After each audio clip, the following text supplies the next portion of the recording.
Thanks very much, Sam, and I'm very, very glad you've all had an opportunity for a cup of tea and to recover from the force of nature that is June. It's fabulous to listen to her, and I'm just actually thinking we need to have her up to Glasgow to speak to the Glasgow heads, so there's lots of nodding people over there, so I'll be on the phone, June. Okay?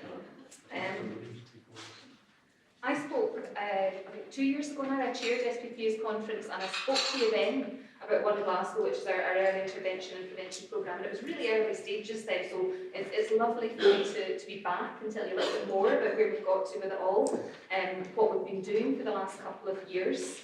But actually, keeping in with the kind of theme of music, I was kind of reading all the conference biographies at the start there, and I thought, I've missed out a really key feature. Maybe what I should have put in my biography, which is true. My very first ever paid job when I was 16 was as a singing telegram. Would you like me to sing? Still available for weddings, bar mitzvahs, parties. Let me know. Well, it's been a real kind of theme of music this morning, and that's lovely. It's really uplifting to have heard, because sometimes Glasgow's not an uplifting place to work. It's really challenging. It's massive. The scale of Glasgow, the scale of the problems can be overwhelming. I had a former colleague who described trying to change things in Glasgow as like trying to turn the Titanic. But the Titanic sank at the end, so I don't really like that analogy. But it is. It's really, really a scary place to work. We have some of the most extreme problems in the UK, not just in Scotland. We have lower life expectancy still for some of the children born in some of our poorest areas compared to those born in our most affluent areas. We have huge difficulties around the speech and language and communication development for some of the children from our poorest areas. They can be as much as 18 months behind their more affluent peers. We have enormous problems with poverty. 36% of Glasgow's children live in poverty, and in some areas of the city that rises to 48%. So nearly half of our children in some parts of the city. You compare that to the kind of national average of, I think it's about 22% in Scotland, and for some of our neighbouring authorities, 10%. So it's really a significant issue. And increasingly, what we're seeing is children living in poverty where one or more adults in the household is in work. So it's no longer that kind of, a job is the route out of poverty. Not anymore, this is a real game changer. Life is really tricky. Really difficult. I was kind of reflecting on the irony when the children were singing, and it was lovely, they were fantastic. I was thinking, food, glorious food.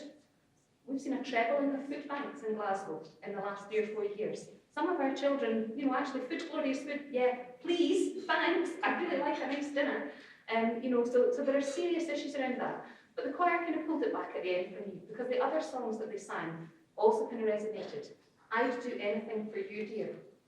And I think that is absolutely what the early years sector, certainly the early years section my colleagues in Glasgow are about, the commitment, the passion that they have for changing things for Glasgow's children and families is huge, and I'm sure that's replicated across Scotland. And consider yourself one of us. Consider yourself one of the family. And family is really fundamentally what One Glasgow is about. It's about what we're trying to do for families. So we started 2011. This diagram was key, and for those of you involved in the early years collaborative and the notion of shameless stealing, we shamelessly stole this, I think from Peterborough Council, don't quote me on that, somewhere down there. We nicked it anyway. And it was a diagram that was key to shaping some of our thinking in terms of what we needed to do. When you look at it, some people go blank when they look at a diagram, but basically, the smallest number of families are in the chaotic category, but the biggest resource goes towards them. And then, when you go up the way, the biggest number of families are in the thriving category, but with less of a resource. So we realised that in terms of changing things in Glasgow, what we needed to focus on was that band above chaotic. Not saying we've forgotten our chaotic families, we never will, we will continue to provide services. But what we're focusing on in One Glasgow is the families that we describe as just coping. It's about early intervention, preventative strategies, stopping those families that are teetering on the edge from just drip, drip, dripping into the chaotic category. So looking at how can we provide the right support at the right time, how can we work with families, do with families, not do to families in terms of improving things. So that's the kind of fundamental principle that sits behind it. It's a total place approach. I think I might have said this the last time, so if you saw this slide before, my apologies. Hopefully you don't remember because it was 2 years ago, I can barely remember last week. Total place approach is about system change.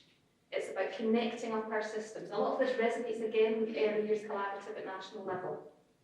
It's about using power differently, and that's a really interesting one, but not being overwhelmed by the power hierarchies, but not ignoring them either. You know, there are some really interesting battles and discussions that go on in terms of power hierarchies, but it's important that we continue to have those discussions.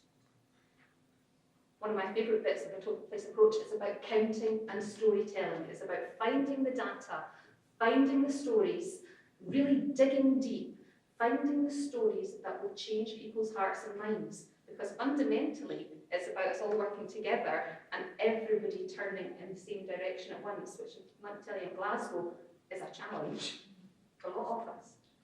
And it's about thinking differently. So once you've found those stories that change hearts and minds, how do you make use of it? How do you use it innovatively? How do you change it? And it's our iteration of the early years collaborative approach. We are using the methodology, but that's not all we're doing. It's about much wider things. So I started to think about, oh God, everything that connects up One Glasgow, and it got quite complicated quite quickly, and I thought, oh, this could be a series, and this could be like a whole series of presentations, because I could do a whole presentation and measurement, the whole presentation, you know, there's masses and masses of things that go into making up One Glasgow. Some of it's about our strategic thinking, some of it's about our direct services, some of it's about our training and the way that we're working with practitioners. It's about some of our specialist services. It's about collaborative working with education, health, social work, third sector. All sorts of things feed into making One Glasgow what it is, but fundamentally, it's about relationships.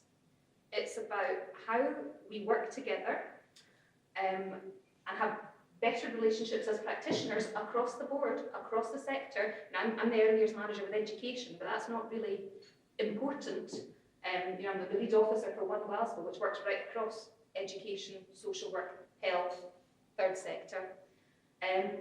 So it's about our relationships, but it's also about our relationships with families and how we help our families to have better relationships within themselves. So that's absolutely key. So it was lovely to hear what June was saying about relationships and the importance of that, because that's kind of reassuring. Oh, we've not been wasting the last 2 years. Thank goodness for that. In terms of our strategic thinking, it links to our single outcome agreement. It's still the boring stuff about policy and strategies, but some of them are actually quite interesting. Our single outcome agreement has 3 priorities. The priorities are alcohol, youth employment, and vulnerable people. And One Glasgow Children 0 to 8 fits into vulnerable people.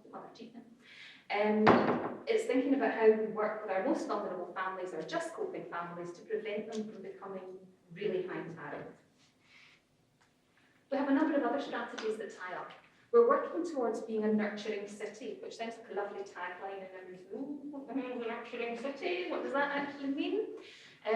Some of you might be aware that Glasgow has been embedding nurture within our schools and nurseries for a number of years now, over 10 years actually in terms of our schools.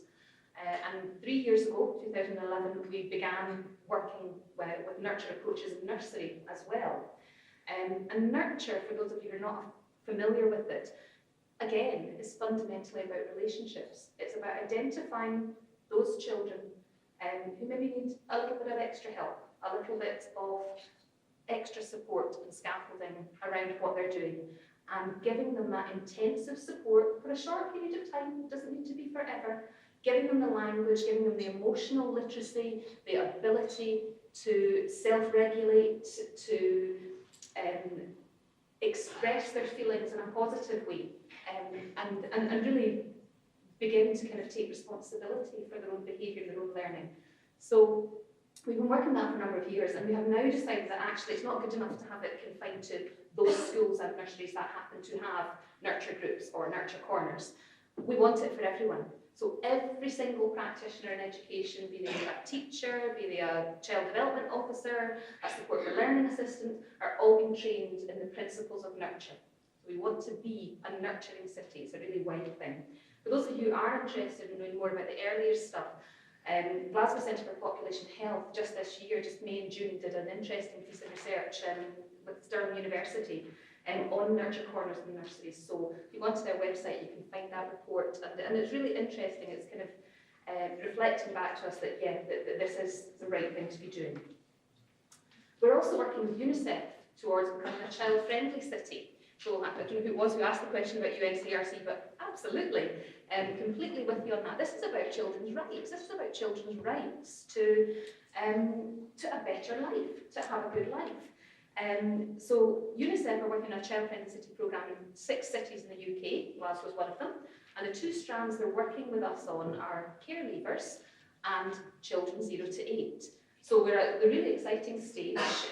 Next week, Tuesday morning, we have I suppose, a real kind of practical session with them, where we're wanting to pull together a project team. We've been talking to them for a year about this and doing some training and things, but we're going to be pulling together a project team next week that will really begin the business of thinking about what does a child rights approach look like embedded within early years services.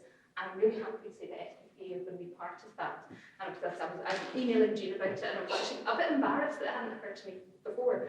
I'm really keen to involve third sector in it, and I suddenly thought, who's the biggest kind of third sector provider in the city? And oh yeah, well, actually that would be SPPA, where I'm going on Saturday.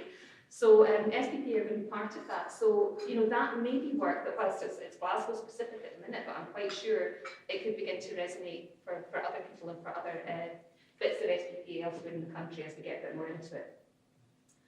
We're working on the Glasgow offer. The Glasgow offer is our corporate speak for making more visible what is available for children and parents in the city.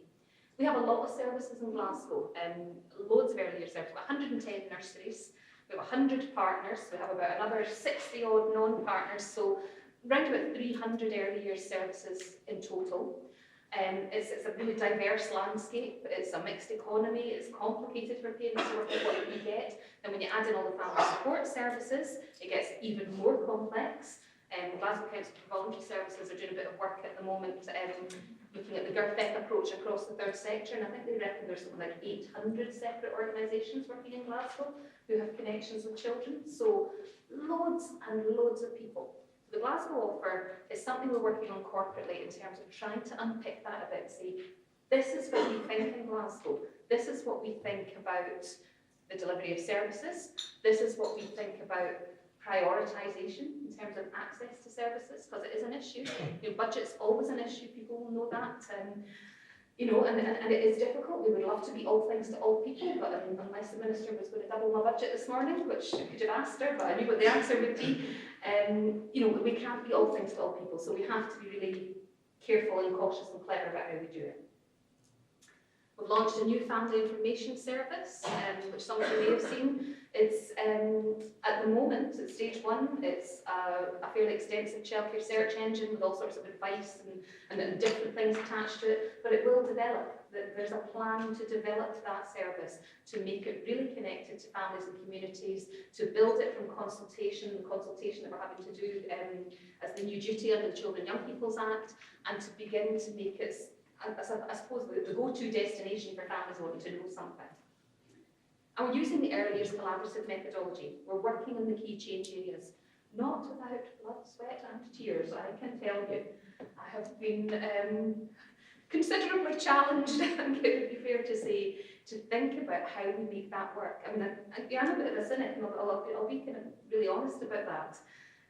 When I first heard about the collaborative methodology, I was a bit kind of, I don't see how that's going to work for children and families, because children and families are people and complex systems and complex human beings. They're not linear processes, and the testing methodology is quite often about a linear process. But I suppose what we've come to realise over the last few years is that, you know, what we need to unpick are the systems and processes that we have that impact on those complex children and families. So we are working away, looking at things like attendance. What kind of family support is needed to help families with attendance? We've got a problem in Glasgow, not, you know, maybe not as big a problem as some people might have thought, but we have across the city 14% of children attend for less than 75% of the time. And in some areas in the city that rises to over a third. Now less than 75% of the time equates to missing out on a month of early learning every year. If a child was absent for a month, you would notice that, you'd do something about that. But when it's a day here and a day there, and 2 days the next week, it's not noticed. So it's been an invisible problem, but that's one of the areas that we're working with the collaborative. There are others, but I won't bore you with the detail. So in terms of local delivery, what does One Glasgow mean? We started with 23 Pathfinder nurseries, say we have 110. We moved then to having 51, and more than doubled that. And actually, we just made the decision earlier on this year that, do you know what, why are we bothering with this Pathfinder nonsense? It's for everybody. It's about everybody. So One Glasgow, all the kind of benefits that we've been offering out in terms of additional training and, you know, exciting opportunities, that's now for everybody. That's for all of our nurses. So that's been really significant, and it's been really well used by our services. We're using testing, as we said, in local areas. So we've got tests going on about attendance. We've got tests going on around, we have a universal offer around parenting and the Triple P programme. Now, you know, there are different views on whether Triple P is the right programme to be using, but the conclusion we came to in Glasgow was what was important was that we needed a universal offer. There needed to be something available for everyone. It didn't really matter which programme that was. So there's testing going on around Triple P in terms of, is it changing outcomes? We don't know. You know, it's kind of taken us assuming that it is, but we don't really know. So we're doing some testing on that. We're doing some testing around those families who are referred but then don't engage. You know, why are they not engaging? Because at the minute, it's, you know, our historical practice has been referred, they don't engage, that's fine, we just put that list in a drawer. But now we're going back and following up and doing some real testing on why didn't we engage, what did we not get right. We've established early years joint support teams across the city. This idea is so simple, I'm almost embarrassed to tell you about it. It's multi-agency support teams bringing together all of the statutory agencies and third sector in local areas to consider just coping families who are referred and look at what package of services can be provided. It's as simple as that, but it's really challenging, really challenging. You know, so I was thinking about I'm maybe just very old, but remember that British Telecom advert about it's good to talk? And someone should have said it's good to talk, but you know it's bloody hard as well, and you're going to fall out with everybody, and everyone will hate you, and you'll spend a lot of time holding the jackets, which is actually kind of what we've been doing, but we're keeping on going because we're beginning to see really positive impacts. We've set up multi-agency practitioner networks in each strategic area. Because Glasgow's so big, we have to kind of chunk down into 3 strategic areas. And we started with practitioner networks, which were originally just for education staff. It's comfort zone, we'll just keep that, we'll talk to our own staff.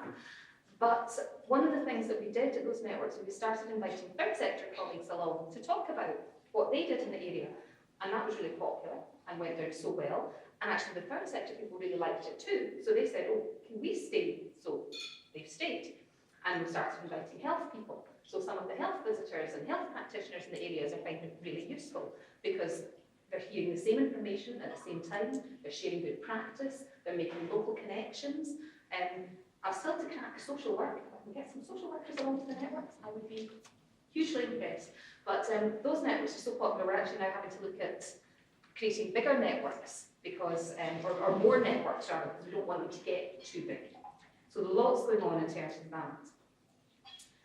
We have a multi-agency training plan, and community planning, we're really generous, and they give us a bit of a budget, which is, grab it while you can, folks. So we have a budget around training, and it's been really important to me that it's not just a budget that is used for run-of-the-mill training that is only for education staff, that it needs to be about things that are new and creative and innovative and make people think, and that importantly are across the agencies.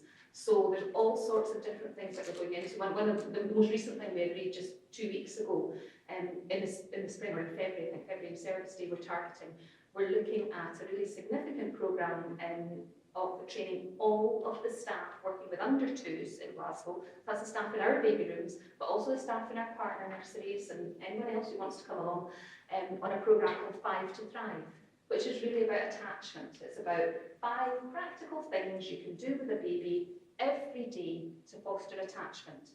And that's in response to staff who go into baby rooms and say, oh, I've washed them and I've fed them, and now what do I do with them? And that kind of real kind of need for some practical support in terms of that.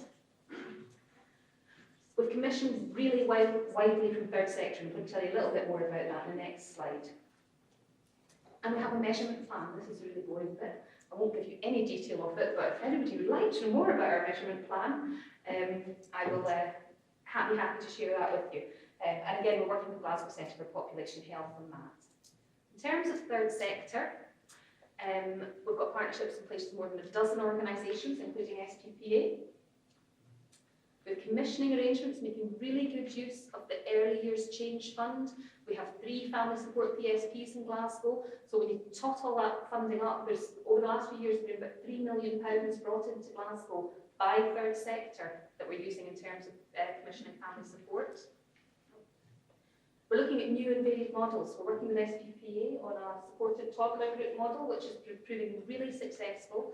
It's targeting those families on our nursery waiting list that can't yet be offered places, but we know they need something. And rather than saying, well, you just have to sit and wait, connecting up with SPPA to look at, can SPPA offer something where a worker can go along and begin that kind of softly building relationships, signposting on, and it's proving a really fruitful relationship in lots of places, and building on asset-based approaches. It's not about what you can't do, it's about what you can do and how we can help you do it better.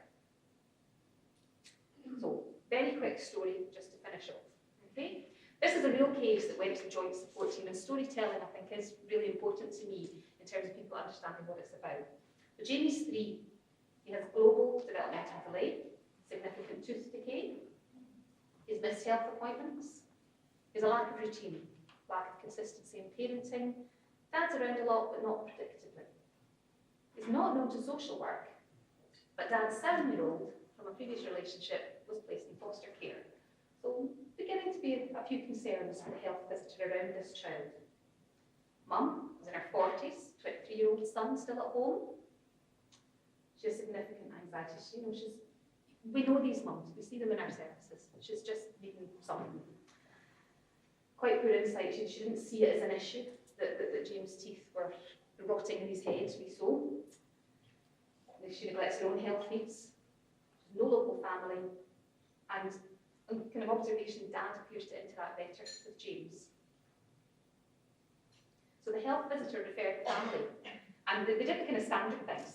Referred the family to the nursery, to one of our NHS centres, looking at what support James needed around his developmental delay, and referred to third sector, one of our third sector partners, Home Start, an organisation that work in the home. But really importantly, she referred to the early years joint support team in that area. So what happened as a result of that? Well, Home Start engaged. I'll just put all of these up so you can see. The Home Start worker said it was the longest initial phone call, the longest initial visit she'd ever had. She was just swamped by information from this mum in terms of her life and how isolated she felt and how lonely and how lacking and unable to cope she felt. We discovered mum slept in a cupboard. The priorities within the household. Who were the important people in this household? Well, clearly the 23-year-old son was pretty important. He had the best bedroom in the house. We got feedback from the nursery taking James in that parents were arguing in front of James and there were possible attachment problems. So all of this information was fed back through the joint support team. And as a result, social work did visit. There were some concerns, the fact that Dad was sharing the bed with James. Was there a query child protection? There was no action. Home Start continues to visit weekly. The nurseries working with Home Start to support attendance at music therapy, now that might not have happened had that not been through the joint support team. This is about the connections that we're beginning to make. We introduced video interactive guidance sessions, really letting mum focus on her relationship with James. And again, that's a partner that's providing that, so that might not have happened without the joining up through the joint support team. Mum has said that she feels listened to and is much more open to accepting help than she was at the beginning of the process. And importantly, the nursery has observed an improved relationship between mum and James. So, why am I telling you all this? I suppose it's about One Glasgow in action. Those 3 referrals that happened initially, previously those would all have worked in isolation. There would have been a nursery place, there would have been a health input, there would have possibly been a Home Start input. Because it went through a joint support team process, Home Start jumped that family who were there in their waiting list right up to the top. The health professionals, the nursery professionals, all worked together along with Home Start to look at that package for that family. So I suppose really what I'm saying is an example of why we think this collaborative working, the joint support team working, is a really important feature of One Glasgow.